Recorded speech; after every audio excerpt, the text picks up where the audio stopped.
এখন আমরা সকলে শাসক দলের লোক। এই রাজ্য বিজেপির, আপনারও বিজেপি সরকার, আমিও বিজেপির সরকারের একজন। এই জয় আমার নয়।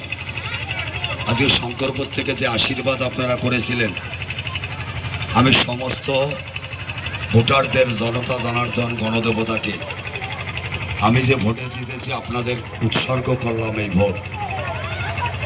সেই সঙ্গে সঙ্গে বিজেপি ইশতেহারে বলেছিল ৪৫ দিনের মধ্যে যা যা প্রতিশ্রুতি দিয়েছিল, অন্নপূর্ণা ভাণ্ডার, কর্মসংস্থান, আয়ুষ্মান কার্ড, বেকার যুবক যুবতীদের কর্মসংস্থান, মহিলাদের বাস ভাড়া ফ্রি, প্রসূতি মায়েদের জন্য ২১,০০০ টাকা, ১,৮০,০০০ টাকার প্রধানমন্ত্রীর আবাস যোজনা, বেকার যুবক যুবতীদের মাসে ৩,০০০, বৃদ্ধ বৃদ্ধাদের ৩,০০০, সমস্ত কিছু হবে, ভরসা রাখো।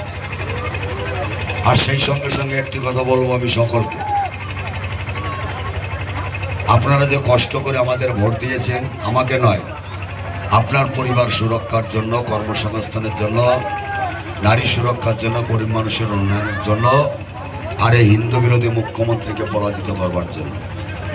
আমি আমাদের এখানকার যারা নেতৃত্বরা আছে, আমাদের মণ্ডলের সহসভাপতি পরমা বিশ্বাস, মেম্বার অলোক বিশ্বাস সমেত আরও যারা অনেকেই আছে, নাম বলতে গেলে সময় লাগবে।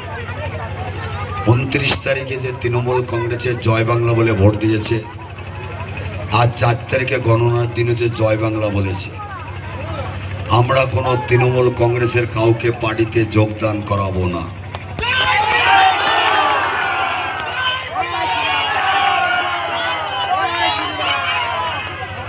সে যত বড় মাপের নেতা হোক, তার হাতে যদি বিজেপির পতাকা কেউ দেয়, কোন তৃণমূল কংগ্রেসের মস্তান সমাজ বিরোধী আমাদের পর অত্যাচার করেছে, তাদের হাতে যদি কেউ পতাকা দেয়, সে কিন্তু আর বিজেপি করতে পারবে না।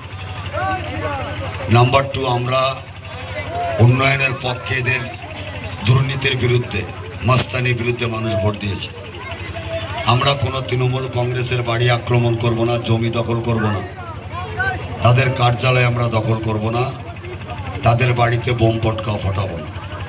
কারণ এই কালচার ওদের ছিল বলে মানুষ আমাদেরকে ভোট দিয়েছে, সরকার এনেছে। সবকা সাথ, সবকা বিকাশ, সবকা প্রয়াস, সবকা বিশ্বাসের মধ্য দিয়ে সকলকে নিয়ে মোদিজি যে গ্যারান্টি বাংলায় সোনার বাংলা তৈরি করার যে কথা তিনি বলেছেন, আমরা সকলে মিলে যে অসম্পূর্ণ কাজগুলো আছে আমরা সম্পূর্ণ করব। আপনাদের আশীর্বাদের মধ্য দিয়ে আমি দ্বিতীয়বার বিধায়ক